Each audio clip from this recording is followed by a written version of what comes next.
Oh, there we are. Now we are live.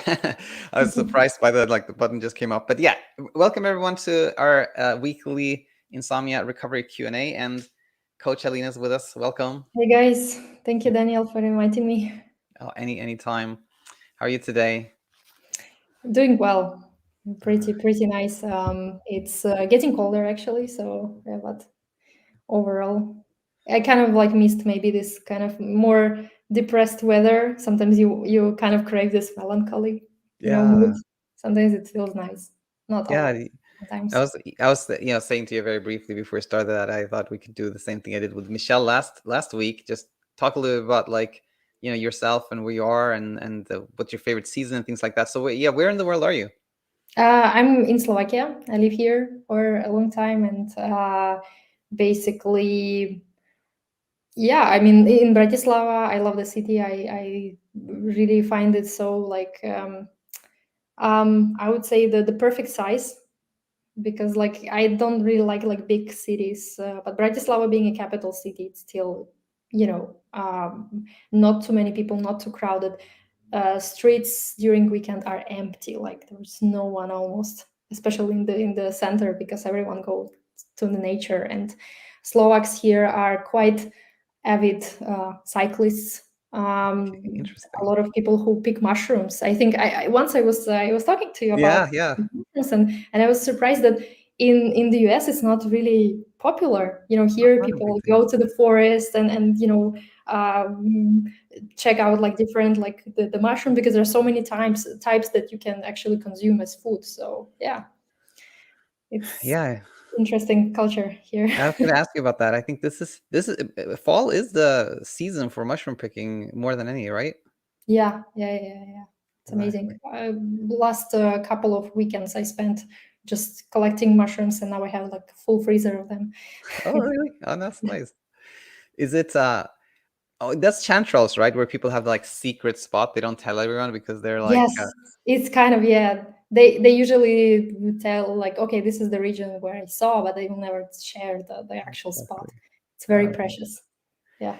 How about that? When I was a kid, I grew up in Sweden, as you know. Like there was like this one mushroom that was quite meaty, quite big. It was white Mm, and it had these red spots on it, and the people were like, "That's poisonous." yeah, that's, I don't know how it's called like in English, but yeah, I know. It's very beautiful, but yeah, it is poisonous. You don't want to Right? eat that. Careful with that one. Yeah. All right, very very nice. Let's we have some questions already, so let's jump in. And firstly, Libby's here. Libby's with us almost every Wednesday, which is nice. Hi, And Libby. this says the following. I found that on my bad days, even with conquering the fear fatigue loop, I can only make it through part of the day before exhaustion catches up and I crash. This often leads to me falling into fixating on sleep is the answer there. So read this again. Libby's found out on the bad days, even conquering fear, she can only make it through part of the day before exhaustion catches up and I crash. And this falls into fixating. Okay, so thanks, Libby, for being here and asking. And I saw many more people have joined, so please feel free to drop your questions in the comments, and we'll get to as many as we can. But yeah, when you read this, Alina, what do you think when you read this? Yeah, well, the exhaustion, the this kind of like a loop where a person is afraid of, going through the tough night because of the next how they feel the next day. It's very common, but I would also maybe explain it a little bit from the different angle. The Sometimes we experience or perceive exhaustion or tiredness as something bad, but in reality, if you take the emotional component, let's say like the suffering, the thinking about that feeling, if we take it out, we just have this like tiredness in the body, like any other person would have, for example, after working, I don't know, like doing some hard activities. So in a way the body shows like, okay, maybe it's time for some rest. And usually when the rest is provided, then there is some certain like maybe relief. But because we begin to think about exhaustion as something that is bad, is a sign of failing at sleep, or a sign of not getting enough sleep. So this exhaustion turns into this kind of like like an enemy, and the brain naturally kind of like, we don't feel good after having this like exhaustion. So I would say maybe to just maybe inquire into the relationship with the exhaustion, and see maybe it's a good place to practice like self-kindness, instead of like punishing yourself for having exhaustion, or judging yourself for having like being tired after a poor night's sleep. Instead of that, actually seeing, okay, what can I do for myself today so that I could support my body? And this kind approach can lead to untangling the situation, because then we remove the layer of pressure that comes from perceiving the exhaustion itself, and then also the pressure from like pressure to sleep during at night. So that's how like we can start kind of untangling this tricky situation. So I would say that really exhaustion is normal, and I would say this is not really something unique for insomniacs or anyone who experienced insomnia in the past. So for example, you, Daniel, like if you happen to have like a rough night, and then probably it's very, very normal that you sometimes feel tired, and there is no suffering that comes from thinking that, oh my god, I'm tired, I did something wrong, it should not be happening. So I would say that really seeing the exhaustion as a natural thing, like, okay, yes, you had some rough night, maybe there were like a lot of emotional investment during the night, and therefore like also like the fatigue comes, maybe the fatigue that kind of reveals in the later during the day is a sign that, let's say, hyperarousal goes up or goes down, and then the tiredness, kind of like natural tiredness, just appear. And then maybe it's a matter now of comfort. How can you make yourself comfortable during this time? Yeah, super well said. And yeah, absolutely, there are nights when I sleep very little for various reasons, and then naturally I'm more tired. But yes, when there's not this no narrative around it and no kind of emotional relationship with it, there's really little suffering. And but that, sometimes I feel tired for emotional reasons too, of course. And this can be something like I think we all experience, like somebody has a really intense day at work, for example, where they felt frustrated or things didn't go their way. They didn't do anything physically tiring, but it was just emotionally tiring, and we can feel emotionally drained at the end of the day. Same thing there. It can, like, we can come home and feel kind of emotionally drained and be like, oh, I'm glad I'm home and now let me just be tired. Then it feels okay. But if you're like, oh, I shouldn't feel this way, then it becomes a little tricky. And I just want to add one last thing to this one, which was sometimes like one word can give you a little clue. And I think here, to me, the clue is conquer. Even with conquering the fear fatigue loop, I think whenever we have this idea that we've beaten something, we're fighting something, we're in a battle, or we conquered something, it's a little tricky, because ultimately, I like to say, if we want peace, our means need to be peaceful. And I think that plays a role here. So, Libby, hope that makes sense. And we'll continue with Mateusz. Thanks for being here, Mateusz. And let's read this. Hi, coaches. One thing I realized is that my anxious thoughts and me overthinking gave me anxiety, which gave me insomnia. Any recommendations to help calm those anxious racing thoughts? So Mateusz has realized that anxious thoughts produced anxiety, which produced insomnia. So the question is there, so how do we calm down racing thoughts? Okay, very well. I understand this one. What do you think when you hear this, Michelle? Alina? Yeah, I would say like the thoughts in itself, like they cannot cause insomnia, because okay, I would say it's worth saying that insomnia, how we talk here about insomnia, is fear of not sleeping. So it's the fear that surrounds the topic of sleep. So when we experience any anxious thoughts related to other areas in life, let's say we had some important argument at work or something, and we are ruminating about that, it can create sleep disruption, but it doesn't yet create insomnia. It is the reaction that kind of comes from, oh my god, but I'm not sleeping as well, so I should try harder to sleep because not sleeping is bad, and blah blah blah. So then the whole process then starts happening when the brain detects like, okay, the problem is not only that thing that we were originally overthinking, but also the sleep itself. And this is when the insomnia kind of like starts happening. And I would say it's good to understand the nature of racing thoughts. And just sometimes knowing that any thought actually is not in our control, meaning that we don't really choose which thoughts to think, which thoughts not to think. So thoughts, something like they come and go. And I usually like to have this to say about this example, that the thought, let's say, what I'm gonna have for a dinner and what if I will not sleep tonight, basically consists of the same stuff. It's the same thought. It's like nothing, right? It's just a thought. But one doesn't produce the emotional response, while the other creates a lot of suffering, because then it launches the fight or flight response, and then we begin to worry about that. But in reality, what happens is that when we think about some thoughts as important, or the topic of those thoughts as important, this is when we create, the brain kind of generates more thoughts around the topic. So that's why it's good sometimes to look at it that the thought in itself, the racing thought in itself, they don't have any different substance than other thoughts, like some basic thoughts that we have during the day, like when we see a car and say, oh, I like that car, or something like this. In their essence, they're not different.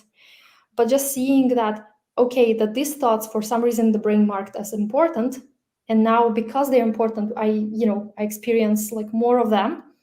Then what I usually kind of explain to people, that we can change the label of the thoughts. Instead of important, we can kind of relabel them into automatic. Yes, they are unpleasant, they create some emotional turmoil, but they're automatic as well. We don't choose them, and they don't carry much truth in them, because they are automatic. They are not because there's some deliberate process was happening and they have some logic. It's just because the mind, when it's kind of detects the threat, it just throws at you a bunch of like ideas, or a bunch of like, oh, what if this, or what if that, and so on. Just comes up with solutions, and those solutions random.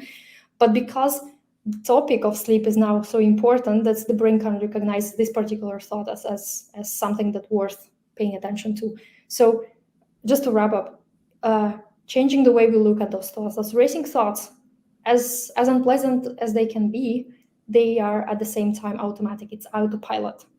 As if you would have a hiccup or something like this that just happens. You cannot stop them at will, but you can lower the importance of them.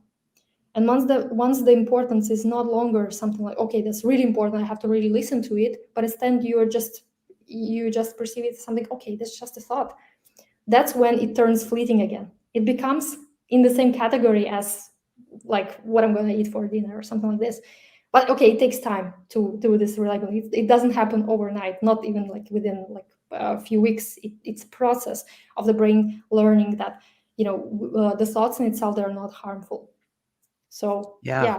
what do you No, think? that's super well said. Super well said. And I'll just tag along, with what I usually say, which is like you said, how like the brain perceives a threat. It's just like it just throws everything at it. Like it's just like, how about this? How about this? How about this? How about this? How about this? How about this? Like ideas for us, which is it's trying to help us. But it basically, I think if we think that this shouldn't be happening, I shouldn't have this many thoughts, let me try to stop them. It's basically like, my analogy is always like, we when we try to stop somebody from telling us something, like, don't tell me this, don't tell me this, then the person has an important message for us. They say like, oh, I'm going to try even harder.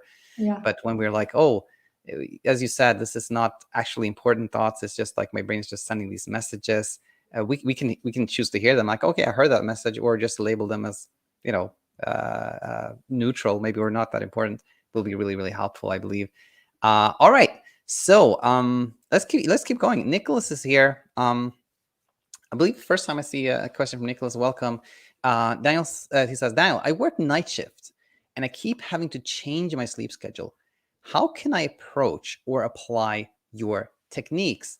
Oh yeah, no, this is a nice one that doesn't come up super often, but I want to say this, that I often share that this like timeless sleep window can be helpful for someone that has struggled with sleep, and is particularly someone who's like, oh, I'm not getting enough sleep, let me go to bed super early and let me try to spend the whole night in bed, and if I don't sleep in the morning, in the night, I'll try to sleep more at night. If for that person, then having some type of structure can help, not because it's like amping up their sleep drive, which is going to make them sleep, but rather that having a little bit of structure, spending allotting less time for sleep can be a step towards trying less, like giving up control. Same thing with not checking the time at night. It can be an invitation to like try less, not attempting to control sleep. But then when somebody has shift work like Nicholas, the question comes up like, how am I going to do this? What should I do? Well, I want to say that this whole idea with a timeless sleep window, it's not important whatsoever. It's just something that can help some people, but it's not important. I think what really matters is more education, like understanding like what is insomnia, what does it come from, what are these sleep efforts, what am I doing to actually propagate it. And so to kind of wrap this up now, to use your language, Alina, I would say that when we have shift work, I think we can still be mindful of not like going to bed, like spending a lot of time in bed attempting to sleep. We can be mindful of that, but also see that it doesn't matter if I shift work or not. What really matters is kind of education, understanding myself, my thoughts, etc. So that would be my answer to this one. But yeah, what do you think, Alina? Yeah, I completely agree. I actually don't have much more to add. I also received questions like this about shift work, and I know that this is a tricky situation because it thinks like, okay, the teaching is only about this, the window, the some principles. In reality, it's just kind of like vehicles to help you problem solve less. But once you understand the principle why we actually at first like stop looking at time, not because like looking at time is what creates insomnia or not looking at time creates sleep. That's not true, because you might not look at time like at night, but it doesn't mean that it will lead to sleep, because nothing can have this power to put us to sleep except for our bodies that knows how to do that. But just understanding why we do all these things, and basically applying that education, the fundamentals also during like the time that is assigned for sleep, which sometimes can be during the day or in the morning hours. Just knowing that, okay, if it's like if it was the like a night shift, and then now you come home and then you just took shower and now you have time for rest, just know that you're not pressured to to sleep. You don't have to keep a track how much time is left until the next shift or so on. It's just the same principles. It's not about the schedule or particular hours. It's just, as you said, about education, knowing where, what kind of efforts we do, and then reevaluating whether we want to keep doing the efforts or we rather take off the pressure and just go with the body, like how it feels, like when to sleep, when to go to bed. Yeah, etc.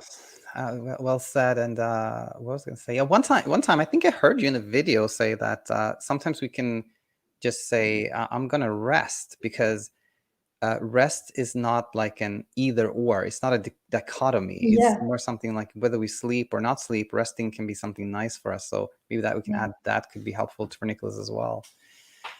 All right, Omar is here and says, "Hi. My psychiatrist says I have a panic disorder. Sometimes I have anxiety all day. Since last 2 years, my sleep has become very bad. I cannot stay asleep for more than 3 to 4 hours. Any advice? Thanks." Well, firstly, Omar, of course, sorry to hear this about the struggle, but glad you found our channel and our content here. And I can maybe start here and say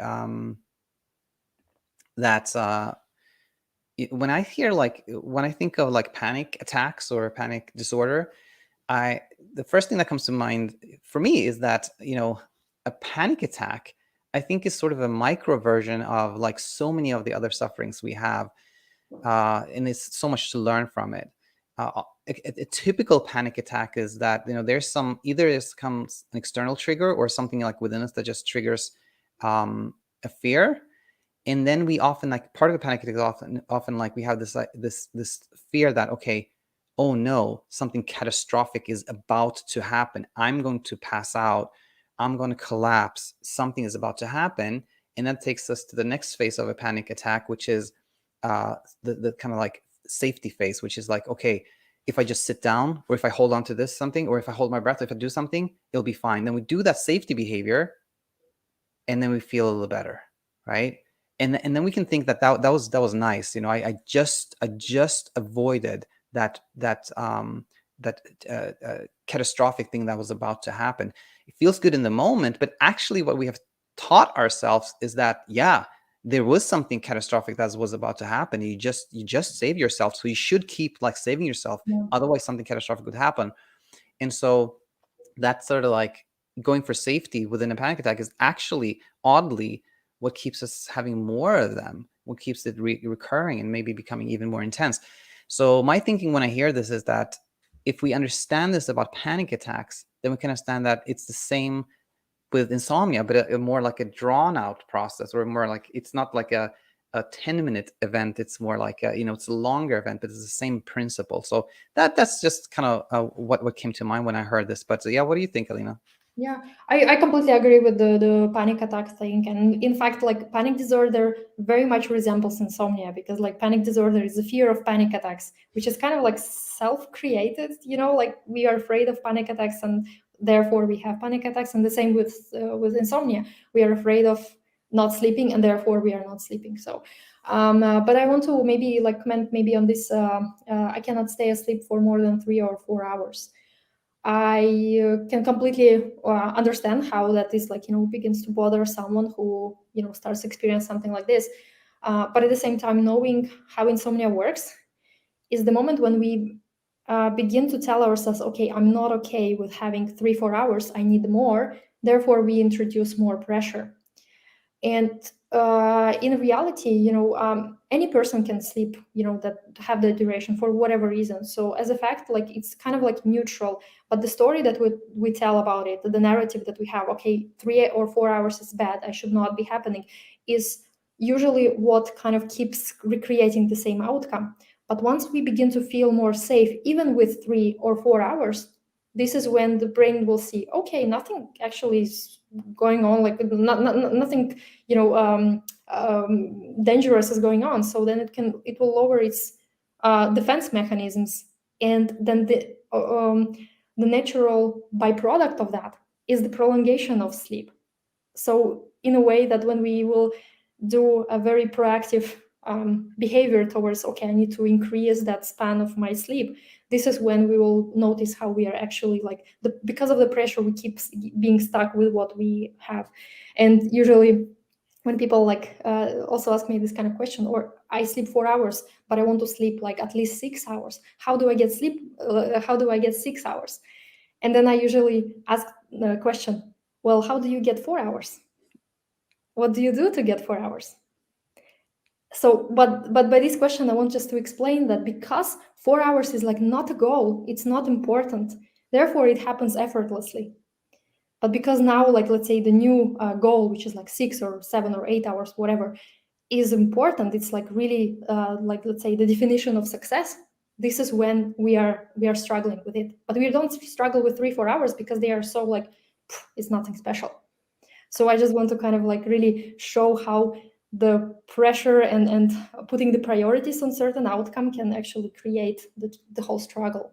Yeah, no, that's so well said. And I hear this so often as well, of course. Like, it's somebody who's kind of like a little bit relieved. They say like, I've gotten from almost nothing to now sleeping at least 4 hours, but how do I get to the next step?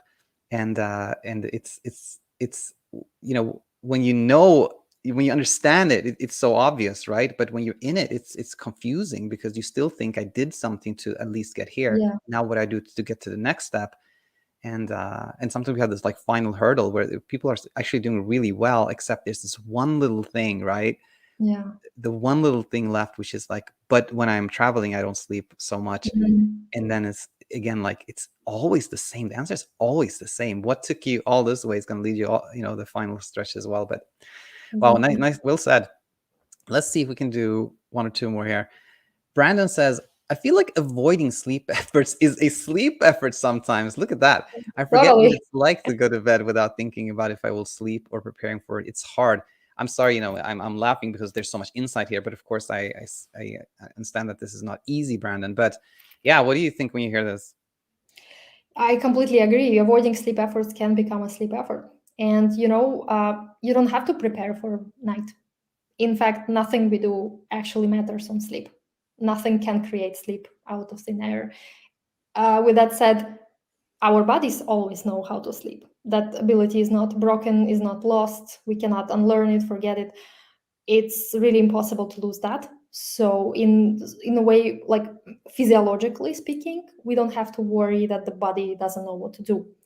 So we need to understand that it is not a special preparation or like mental setup that helps us, sleep. It is more about not having to do anything at all for our sleep. It's just basically removing the sleep from your decision making. Whatever when you go about your life or day, and then you have to face, like, you're faced with decisions, and when we keep always kind of like the variable as like sleep as a variable there, like, okay, but that like my friends ask me to go on a trip somewhere, but here is my sleep and so on. So when we begin to make our decisions based, including like considering how we will sleep or how we might not sleep, this is when it gets tricky. But when we remove like the sleep from the decision making here and just say, do I actually want to go, or I rather stay? And there are no wrong answers, because whatever you do is not going to make you sleep. Just like whether you go, it doesn't mean that you will suffer horribly from not sleeping the whole time. No one can predict that. We don't know that. The same way, when we stay, let's say, and not go somewhere, then it also doesn't guarantee that we'll have a great night. So I would say really disconnecting anything from sleep itself, because sleep is a separate entity that is, I really like recently I started using the combination of words like unconditional sleep. There are no conditions for sleep. Except for like the sleep drive that is like accumulating and so on, but that happens without our will involvement. That's too, exactly.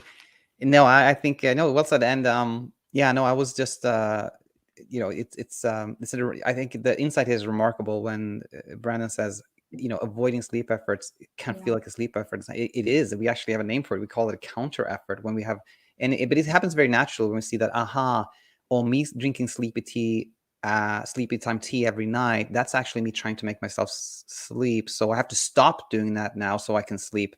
We see that as the same intent. It's a kind of a counter effort. There was something else. Oh, yeah. I wanted to add one more thing here. I forget what it's like to go to bed without thinking about. Yesterday I had, Batul, our coaching student.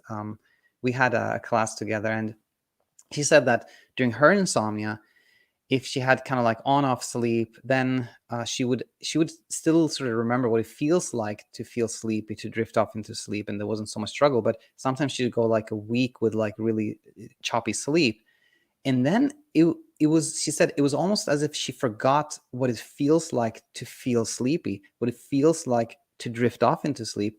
And the tricky thing then became for her that when she started feeling sleepy and almost drifting off, it was almost foreign to her. It was not familiar to her anymore. And then in itself, it would be alerting. So I just want to highlight here, Brandon, that this, losing familiarity with something that was very natural to us before is not strange or unusual.